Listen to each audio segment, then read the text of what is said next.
Can you guys see me? Testing, test 1, 2, test 1, 2. Just want to make sure this video is working. Hey, all right, very good. Fantastic. I hope everybody's having a great trading session. So first and foremost, let's take a look at the dollar Canadian. The dollar Canadian's been the real mover, and we've seen a continued slide through support. A little bummed out because you know, my stops actually are below these trend lows here. Whoops, hold on, let me do this. Fortunately, my position's not huge, but still, it's like, oh, so irritated. You know, as we, you know, come out of this descending wedge, you know, I should have pulled the plug last week when the Bank of Canada actually, you know, tapered a little bit, but you know, we were holding above that support, but obviously the stops gave way today. The good news is we're not creating a lower low yet, but that's not to say that we won't. And I'll show you what I was looking at today. Oops, I grabbed the wrong thing. That's not what I wanted. I delete that. I'm not sure what that was. This is the low pre-BOC. That's the high. We surpassed the 127% extension. The 161% extension takes us right through these lows at 123.51. And then we have support right here at 123.65. So could we theoretically break through these lows, trigger some stops, get to the 161% extension before bouncing? 100%. We could 100%. We could do that.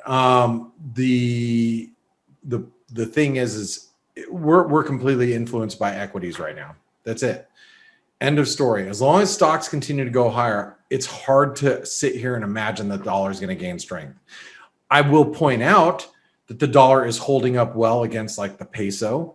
It's still holding up well against Norway, even though we are still, you know, below this 835 level. The Aussie dollar struggling as we get up towards 78 cents.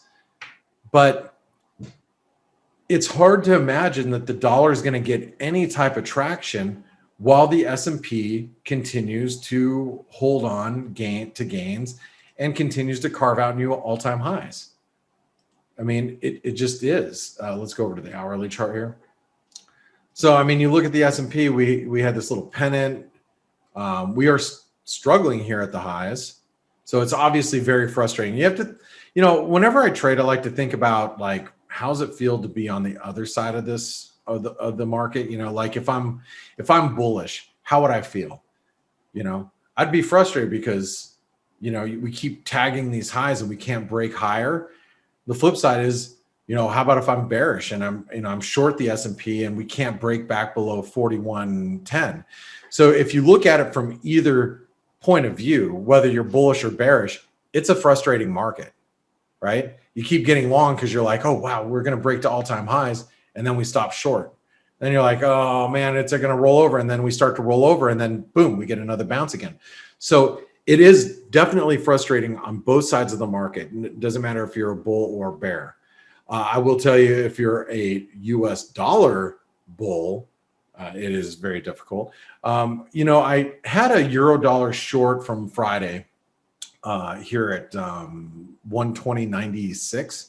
I closed it this morning when it dropped down to 70 or 65 or whatever it was. I closed it out. I did not capture the low, obviously, but I thought about just as strong as or as weak as the dollar has been across, you know, all currencies for the most part. I'm like, you know, unless we break through this channel support, there's no reason for me to be, you know, on just adding to dollar longs. I've got some dollar long exposure, you know, some small exposure in other places, as you guys know. So it's like, why do I really need to be exposed more to that? There's no reason right now. One of the other things that it also has me questioning the dollar at the moment would be cryptocurrencies. I mean, cryptos, you take Bitcoin, we rallied sharply from the lows. We did a false breakdown here. You rally back to the 38% retracement. It'll be nice if we can hold below like 55, 56,000, this previous support, that 50% retracement. That's what I'm going to really be looking for. But, unless cryptos are breaking down and unless stocks are really pulling back, I can't imagine the dollar is going to do a whole lot here. Alex says, definitely frustrating. I was hoping to see the S&P revert lower. I know, but we're going to need a catalyst. And I'm going to just tell you guys right now, the only catalyst I see even remotely right now is the Fed. That's it. This market is 100% reliant on the Fed. It is. It's 100% reliant on the Fed. And guess what? We have the Fed meeting this week. And guess what the Fed's going to do? Fed's going to stay dovish and stocks are going to stay well bid. The only time we're going to see stocks panic a little bit is if we start thinking about tapering, or people start thinking that the Fed might be closer to tapering than previously thought. So there's an old adage that your dad or your grandma or granddad or your father or mother used to probably tell you is don't fight the Fed. That has been extremely useful information for the last several years, right? So that's it. Martin says catalyst will be the Fed, but for stocks to move higher again. Yeah, I mean, when stocks get the cue that that they don't need to raise rates, or they're not raising rates, or the stock market gets the cue that we're not going to be tapering anytime in the near future, that might be the next catalyst for the S&P to rally to new highs. You know what I mean?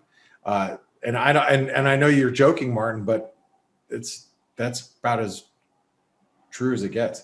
So Irina wanted to take a look at Fang Stocks. Really, I'll look at them really fast, and then I'm going to cut out of here. Let's take a look at Facebook. I haven't looked at these stocks in a while.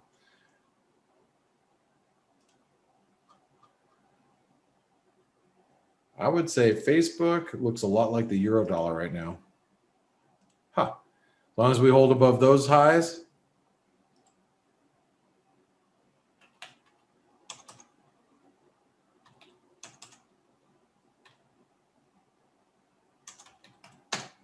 Typos here. There's Apple holding around the 618.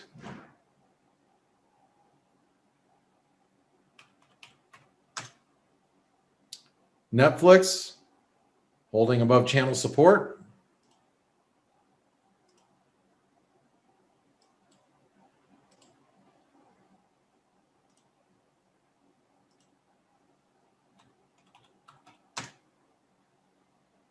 Google at all-time highs.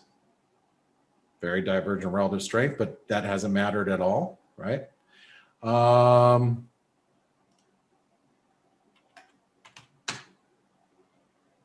Amazon is holding up. I mean, yeah, I mean, there's no reason right now to be bearish equities. They all are just holding up, especially the Fang. They just continue to hold up.